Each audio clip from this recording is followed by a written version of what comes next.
face and the voice of accountability is what he wants for a wounded cabinet department. We're talking about the Department of Veteran Affairs. He wants to nominate and name and appoint James Peake to be the head of that department. The Veteran Affairs Secretary is what the president is hoping James Peake will become. He's stepping up to the mic. Let's listen in. Caring for our military veterans is a solemn responsibility of the federal government. It is our enduring pledge to every man and woman who puts on our nation's uniform, and it is the daily work of the Department of Veterans Affairs.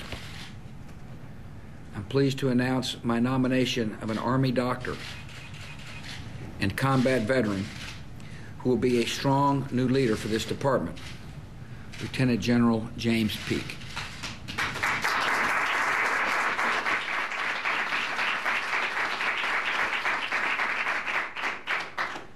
Public service is a family commitment, and I'm especially grateful to Dr. Peake's wife, Janice, a fellow Texan who is with us today.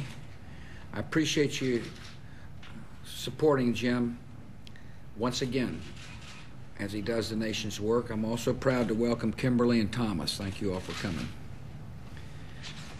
We just met in the Oval Office, and there's no question in my mind they're certainly proud of their dad. Dr. Peake grew up in a home where service to country was a way of life. His father started out as an enlisted man in the Army and became an officer who spent most of his 30-year career in the Medical Service Corps. Dr. Peake's mom was an Army nurse. His brother was a naval aviator.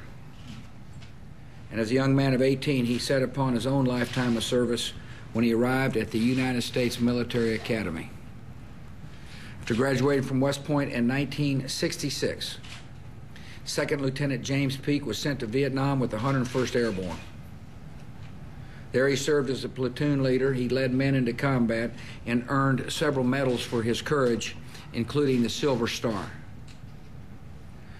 One of those who knows him best described his leadership this way: end of a chow line officer, everyone else first. In Vietnam, he also earned 2 Purple Hearts. While in the hospital recovering from his second wound, he learned that he had been accepted to medical school. After completing his medical studies at Cornell University, he devoted his career as an Army doctor to improving care for our wounded servicemen and women. Long before the global war on terror began, Dr. Peake was changing the way we deliver medical care to our troops. As a result of his reforms, many who once might have died on the battlefield now, they come home to be productive, and they have fulfilling lives.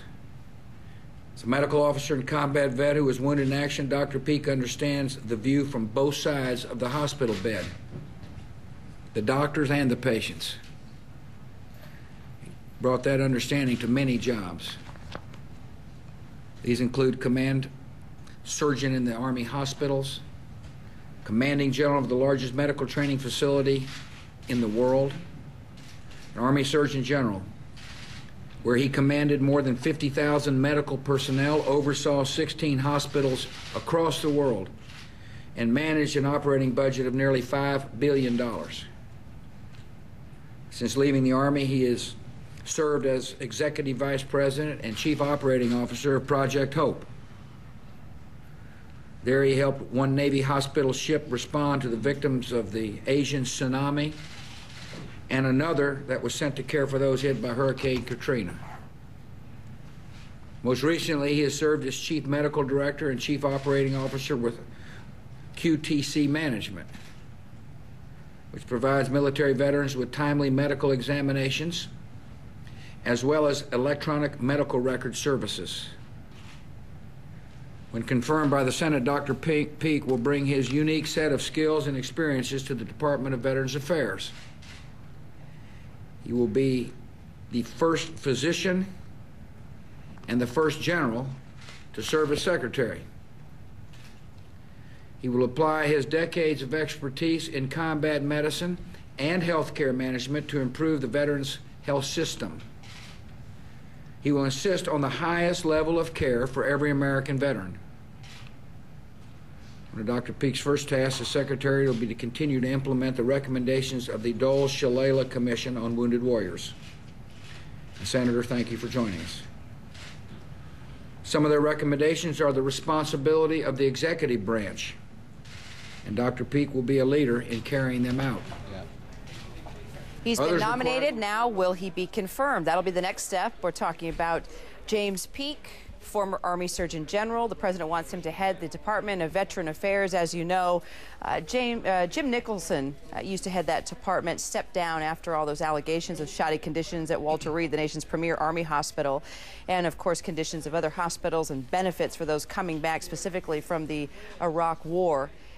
We'll follow this up, see if indeed he is confirmed. In the meantime, Elaine Quijano, White House correspondent, standing by. He's got a lot of challenges, no doubt, specifically after what Jim Nicholson had dealt with, why he stepped down. There's still a lot of things that need to be fixed in that department. Certainly a big department, a big job ahead if, in fact, Lieutenant General James Peake is successfully confirmed. But this is coming now, this nomination coming more than 3 months, you'll recall, Kira, after Jim Nicholson announced that he was stepping down from his position as VA Secretary. President Bush, just a moment ago, as you heard, announcing his plans to nominate Dr. Peake to be his replacement. The president praising Dr. Peake, who retired from the Army in 2004 after decades of service. The president saying that he would bring strong leadership to the Department of Veterans Affairs.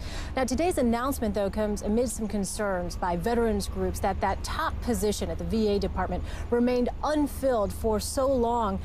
The veterans groups, a person that I spoke to just this morning, in fact, saying they believed it was an indication that for the White House, the issues that veterans face were a very low priority. Of course, the White House rejects that out of hand. Nevertheless, Democrats on Capitol Hill, who are currently locked in some heated battles with the Bush administration on budgets, on other issues as well, have jumped on this particular issue. And already, Kira, we have some reaction even before this announcement today from Senator Patty Murray, a Democrat, a senior member of the Veterans Affairs Committee, who said in a statement that she believes there are going to be some serious and significant questions for Dr. Peake, saying, quote, "For months we've been hearing horror stories from Walter Reed and other military care centers, and I will want to know what role, if any, Dr. Peake played in the failures of the system." Now, asked about that just a short time ago, White House Press Secretary Dana Perino said, look, the White House is not looking for some sort of heated confirmation battle.